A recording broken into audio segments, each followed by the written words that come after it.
Hey, everybody, we're here for a new episode of Five for Talking. The last episode we're going to do before the playoffs. The next episode will be the playoff rankings cup title Tier odds list. tier list. He's got it. That's Caps, the captain of the show. That's what he does. He comes here to save me when I fall out of business. Hello. Let's talk a little bit NHL and then I guess we'll do some Leafs. The season's basically over, so we're just going to wrap up what we can. You made an interesting point right before we started filming. We were talking about the standings, said we should touch on the standings, and I would say the East is basically done. I don't think Columbus is pulling off a 3-game victory here, especially when Montreal and Ottawa both still have 2 games left. Well, I would Ottawa's have to already agree on locked, that. so just Montreal. Montreal needs 1 point, and then they're out. I Uh, would have to agree. Columbus is Yeah. out. So Western Conference. A lot of movement can happen here. The Jets are locked in. Nobody's taking the Jet spot. Colorado, Dallas everyone's locked in. No one can move. There's no movement that can happen in the West except that Minnesota can overtake Edmonton, I think, if they Mm-hmm. win. Right? Yeah. Or is Minnesota Central? Sorry. Excuse my I just threw my phone. Why'd you Anyways, throw? Well, I mean, no, no, Minnesota doesn't. Minnesota No, Central. Minnesota's Yeah, in the so East Central. that's Yeah, yeah, yeah. yeah. Yeah. Okay. Anyways, let's talk about Calgary. That's the most interesting. Where they still got a shot. They still got a shot. If St. Louis ties their next game and Calgary wins tonight's game, which currently they are in the lead, and win their next two, they got a shot. They got a Calgary has shot. to win all 3 games. Let's just Yeah, put it they have that to way. win. Definitely, definitely. And um, you know, I mean, St. Louis um, went on a hell of a run to get to where they're at right now, and to just you know throw away their last game in order to have Calgary go through, that would be just a total waste. And a 12-game winning streak. I mean, but They're things on a can three happen. game losing streak now after the 12-game winning Yeah, streak. yeah, things can Um, happen. they do play Utah, St. Louis, which to me is a plus. Minnesota's last game is against the Ducks, which is a plus. Calgary, surprisingly enough, has the Golden Knights and the Kings after the Sharks. But both of those teams are in, and they might bench everybody, They're going to rest players. Yeah, yeah, which they're definitely. you probably are gonna have a harder time beating Utah and the Ducks than you would beating LA and Vegas. Yeah, Isn't yeah. that crazy? I didn't even That'll think be of that. very interesting. Because it's like last night. We're filming this on Sunday. Last night on Saturday, Washington benched Ovechkin and played the backup, I didn't know that actually. and they got smoked like 7-0. That that explains it. That explains it. Was that what was the And score? it It seems like a was lot yeah, of these 7-0. teams that are have already made it into the playoffs are starting to bench their they're starting to rest their players. Like Florida's already done it. Um, where they're you know they're resting half their star players. But In the situation that those teams are in the East, with it just being Montreal, I don't think Florida or Tampa Bay cares now where they finish in the standings in those last 2 or 3 games, whatever's remaining. So you look to them to bench everyone. I do think the next game, the Leafs play. I know I'm not going to talk about Leafs, but they play the Buffalo Sabres on Tuesday. I bet they still play everybody to make sure they win that game, and then against Detroit, the last game, they're going to probably bench the whole team. yeah, they want to get first in the Atlantic. Right, but Tampa Bay and Ottawa, or Tampa Bay and Florida, I think are going to just bench the next 2 games. I don't see them. Yeah, they're going to rest their players as much as they can. Let me tell you a team that should be resting their star player, Winnipeg. Like in recent years, like the reason why, or last year, the reason why, what they say the biggest reason why they didn't move on is because Hellebuck was just burned out. Like Hellebuck shouldn't even play the last. I think they played 80 games. Yeah, they already He sh- clinched the conference. yeah, like just they need to rest him now. Like How rest many him. games do they have left? Two or three? They have played 80 games. So they got I, two left. and Yeah, I'm not even playing him like for the next two don't games. play I him. wouldn't even have played him tonight. He's playing right now, I think. Yeah, he's still there. That's the biggest thing. They're still playing him. Like stop. Like they should Oh not no, be no, they playing him. played Comrie. They played Comrie.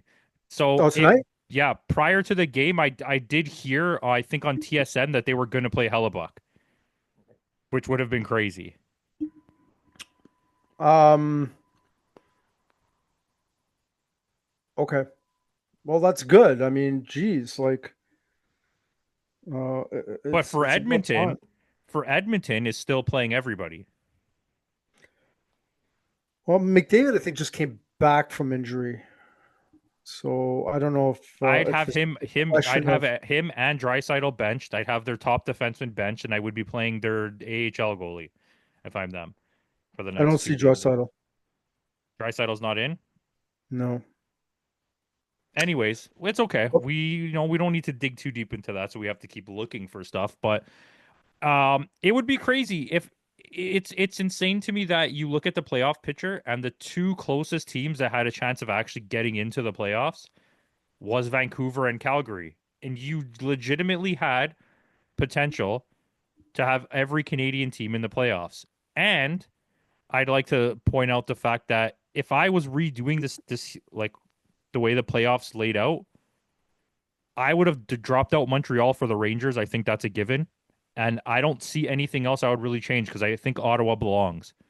In the West, I would take out, given the way that this season has gone, I would remove Minnesota and St. Louis, and I would actually put in Calgary and Vancouver based on the way they play. You can make the argument for St. Louis to stay, but I don't think Minnesota truly belongs in the playoffs. I think they get eliminated like 4-1 series in the first round. but would your argument be different if you had a healthy Kaprizov playing the whole Yeah, season? yeah, but you don't. That's a Yeah. factor, right? And I think the way, given the how good Calgary has played, right, and given how good Vancouver's team is on a piece of paper, I'm not going to factor in their playing. I'm just saying, at the beginning of the year, if you made me look at this, I'd have Calgary, Vancouver, in, and I'd knowing what I know now, I'd have Minnesota and St. Louis out. So it's a bit of a retrospective and a modern take on the situation, but Yeah. Um, and even I would even argue with their recent play, I would have Jersey out. that's fair. If you Because took they're Jersey missing a out, who lot do of you put players. in? Who would I put in? Yeah, because I I mean, don't genuinely think Columbus, Detroit, the Islanders, Pittsburgh, or Buffalo, Philadelphia deserve to be in. Boston's in last place, but I would have still said them if you asked me at the beginning of the year, yeah, that's a tough one. right? But I don't think any of those teams are better than New Jersey. I get what you're saying though, well, because I mean, as of if right now, I think Jersey's got less points. yeah, if On paper, yes, yeah, I would agree with you. But right now, Jersey's got less yeah, points than then Ottawa. Ottawa and only one more point than Montreal. Yeah, It just yeah, so happens that this year the Atlantic Division was crazy, right? Because Detroit just got pretty close to the playoffs, and Montreal and Ottawa are both in. Right, the only bad teams they had this year in the Atlantic were Buffalo and Boston didn't even start out bad. They once they made all the trades at the deadline, they completely tanked. yeah. I think they realized that they have to go through a rebuild, and The thing that's kind of like, and he's playing really well, so it's kind of hard to be like, well, shut him down. But given that the season's almost over, I don't understand the risk of the way they're playing Pasternak. He's getting so many minutes. He's got like 10 points in the last three games. Like, I yeah, mean, why you don't want to make him feel like you want him to stay hot, right? But at the same time, it's like he's your star player. Like if you're building this team, you're building around Pasternak right now. yeah. Well, I mean, at this point, if he wants to play, I mean, you know, there's no point in resting him anyway. If Might as Matthews well. wants to play, are you letting him play? No. Okay, so let's segue to Leafs unless you have anything else NHL. Because I want to ask you about I mean, we pretty much Ovechkin scored again. Ovechkin did score again too. How much? What is it? 896. 286? 896, yeah. 286. 896. 896. But we did talk about the Flames. Yeah, we can go to Leafs talk right now. Okay, my question is to you. I personally am not benching Tavares. I'm not benching any of the defensemen, and I'm playing one of the two goalies. Okay, You can't bench any of the defensemen because they're short defensemen right now. fair enough. So, But like, not but benching defensemen. I'm technic- not benching Tavares. but technically, McCabe is, you know, Okay, well, let's resting. air quote it. Yeah, for the playoffs. Yeah. One of the goalies is playing the next two games for me. I'll bench the other one until the playoffs. You don't have to answer that question. That's what I'm asking. Marner, Nylander, Matthews. Do you bench one, two, three of them? Do you bench any of them? What do you do with that situation with the next two games? I bench Marner and Matthews, and the sole reason why I'm benching both of them is because of the amount of minutes that they've been playing. They've been averaging almost like 23 to 25 minutes a game. And Marner's been playing some really important minutes on the penalty kill, and he's been doing a lot of things for that team. And surprisingly, like I just noticed, like Matthews been playing a lot of penalty kill minutes too. But with the season and the way it's been going for Matthews, I just want to ensure that he gets as much rest as possible because of what happened in the beginning of the season. Even if supposedly he is healthy right now, I just want to make sure that those two are as fresh as possibly can be. Nylander, I can keep Nylander and Tavares. I can just keep him playing. Yeah, and also I wouldn't take Tavares out. Like I said, I would leave Tavares no matter what. I want Nylander to stay hot. Like whatever he's been smoking on, like just let him ride. Yeah, I would have to look at his minutes, but I think they are probably around 20 minutes, Like and I don't he's think. scored again. Like he's just a really good player this year. Yeah, I wouldn't take him out. I I think wouldn't with take his him out. goal today, I don't know 100%, so don't quote me on this, but I believe he's at 45 goals now, Um, which is the most he's ever scored. that He had 40 is 40 of the last 2 years. Yeah, guys at he should 45. yeah, he should have 45 and he's 1 point away from 85 points. I let him ride for Yeah, I would let Marner play one more game. let him Try try and to get get that 100 100. points. Yeah, trying to get that 100. I think he's one away now. Okay, so I'm double benching Matthews both games and I'm benching Marner in the last game, but I'm letting Yeah, Nylander play both.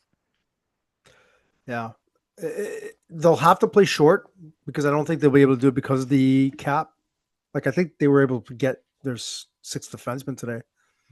I don't really necessarily know how it works because yesterday they weren't able to play with 6D. They can only play with five because of the cap.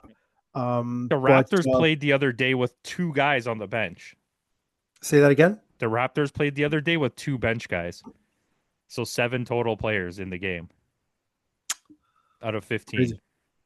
Wow, I didn't know that. Yeah, is that because of the? Is why No, is that? they're resting and people are injured.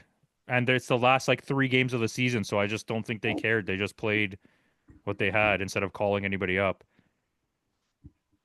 So they're trying to just play young guys, or what is it? They're just playing the roster. They're in a really weird position where they should have tried to lose more, but they didn't. And they look way better than anyone thought they would. And they They were haven't pretty. They were pretty close to the play-in. they are the next team out of it, but they are very far behind. They're like Yeah, 5 full games behind, but they are the next team outside of it. got it. But they shouldn't have been there. They should have tried to lose and they didn't. But at the same time, it's like you want these guys to like they're all young. You want them to learn how to win, right? And they're not Yeah, even yeah. playing with Brandon Ingram. When they field that team, they're going to be really good. When they field a full roster after this draft of whatever they draft too, they're going to be really good. Does the coach still come back? I think so. Yeah, Yeah. I think he's done a good job. For anybody out there that's listening or watching, we're talking about basketball. Oh yeah, sorry. Well, let's talk about hockey. Question: what do you think about Craig Berube? um, I think he's trying to get them to play playoff hockey, and to instill that in a team that's never really played that type of style, it's tough. I would say in the last maybe 3-4 games, they've really honed in on the whole defensive side of things. So they're especially yesterday when they won 1-0 against Montreal and they're short one defenseman. The forwards really did help the D out.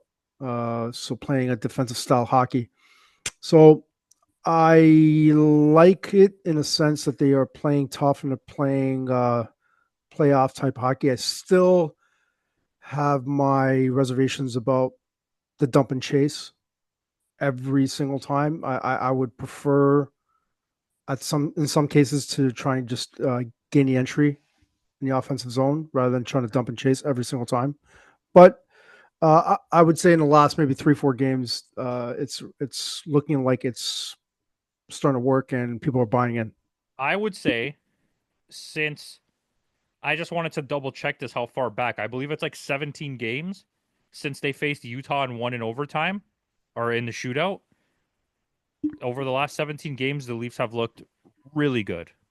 Like really, even in the losses, they showed that they can be those guys. They're not, the problem with them is they're not a 100% every game. You'll get 80% of the game where they look great, and then there's 20% where they look really bad. But Yeah. I think, in fairness to everything that's been going on, when you compare this team over the last 17 games to any other Leaf team that they've had this same core, this has been the best they've been. I And they're mean, go. I would have to agree. The defense is better. Carlo's been like very good in the last 3 games. Their defensive side of play is really starting to take shape, and it's intriguing. What they can do um, against a team like Florida. I'm not Hmm? saying that they'll win, but I do believe that they would put in a better effort this time around than they did when they last faced them a couple of years back and they lost 4-1 in the Yeah. series. And let's not forget the amazing acquisition of 25 games, 2 points, Scott Lawton. Uh, you know what though? He's been winning a lot of faceoffs, and in the last like 7 games, he's got a lot of hits. He's got a lot of hits, and yeah, I mean, I want to see him get rewarded. I mean, he hit the post today. You see that? I don't know if you saw the was watching the game. He had a break when took a slap shot on Frederick Anderson. I thought it was pretty funny. It was Um, weird that he did that. I wasn't it expecting it. was yeah, I haven't seen that in a while. I, I I think he's been playing better. I just want to see him get rewarded. And we know that in the last few years in the playoffs, their biggest struggle was to score goals, and they need him to score. So it's yeah. I mean, I it's had hard to have this. that expectation for him because he doesn't score. He's not a his most goals ever in a season is like 14. Yeah, it's funny because of like one of those fan pages, one of those Leaf fan pages was like.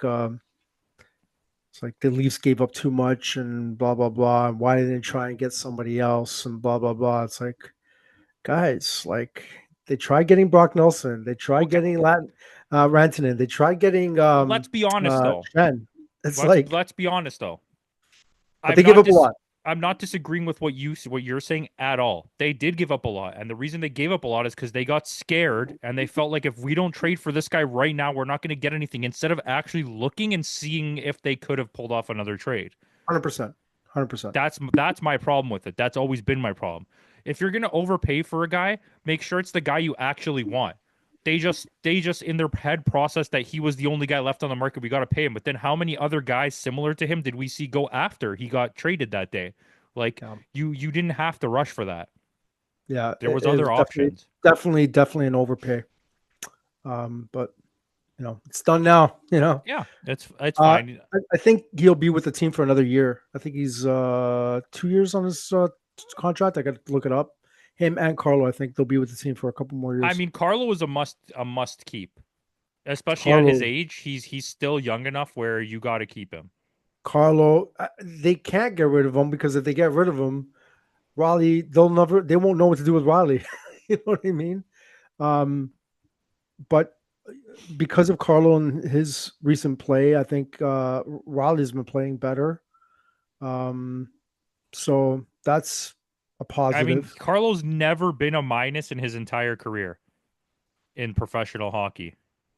Even this year, where Boston was not playing that great. He is a +5, Wow, and he was +2 on Boston before coming here. wow. You know who's been playing very well in the last few games? Simone Benoit. That's your guy. Like I mean, You guys hated him. You guys hate. I mean, I don't like him still, but you and Bargle really did not like him. we I wasn't I was kind of indifferent. I didn't know much about him. I thought initially like if he's not good enough to play for the Anaheim Ducks, like, but I guess that it changed my mind, changed my perspective. That the change of scenery and playing with better players allows you to play better. Or has enabled him to play better. So I guess that kind of changed my outlook a little bit. But I got to give him props in the last few games because he's been playing on a top pair with Tanev, and he's been playing well, man. I got to give him props. Who Yeah. do you take out for McCabe, and or do you not play McCabe? Well, right now, Philip Myers is playing, and I forgot the other person that was filling in. But there's two guys that they could definitely take out, and that'll make space for OEL and McCabe. I So they got forgot the about room. OEL. That's a huge upgrade on defense to get both of those guys back in the lineup. I mean, we got to give them a little credit. Those guys that filled in for them, they stepped up. But yeah, OEL and McCabe are, man. Here's a question for you. Hmm. So I'm going to assume that Pacioretty will be ready for game one. Who comes out? And anybody. I have no um emotional or statistical attachment to any player that's not one of the big names like Matthew Nyes or Okay. Who do you think? Nick Robertson. Okay. All right. Or Yeah. what's the guy? Who's the other guy on the third line? Um, I mean, right now I know he scored today, but I still Yeah, think that Patches. What's the second line? Tavares, Nylander, and today was Domi, Nylander, and Tavares. The third line was Holmberg, which is my pick, even though he scored today. Fair. Holmberg, McMahon, and Robertson was the third line today. So who's on the fourth line today? Lawton was playing center with Lorenz, and Camp is not uh, playing? Camp is still injured. Oh shit. I completely forgot about that. Okay, anyways, let's just say you get your choice, okay? And what's his Holmberg comes out. You put in Pacioretty. Does he play on the third line or the second line? Um, I mean, they had a really good thing going on with McMahon, uh, McMahon, Nylander, and Tavares, but I I think that McMahon is better suited for that third line. I would try Pacioretty on a second line with Nylander and Tavares because I think he was playing on the second line just before he got injured. I would just try it out, see what happens, and then if it doesn't work out, I would make the switch with McMahon and Pacioretty. Let's say Camp comes back. Who do you take out now? If you That's a tough one. Do you take Robertson out and go all defensive on that fourth line I mean, that's what I think that they would do. Um, and just have a lockdown fourth line with Lawton, him, and what's the other guy's name? I already forgot. Lawrence, Yeah. probably that's a tough one. That's a tough one. But That's if their such a need is Berube last line. yeah, that if their need is to score goals, I don't see how Robertson comes out. Like, but you know, Let's see how it rolls. Do you have anything else? oh, go Flames, go! I want to see All them right, let's get see into the them make playoffs. it. Let's get another Canadian team in there. I'm not upset about that. Yeah, man. And okay, let us know what you guys think in the comments below, and have a good one.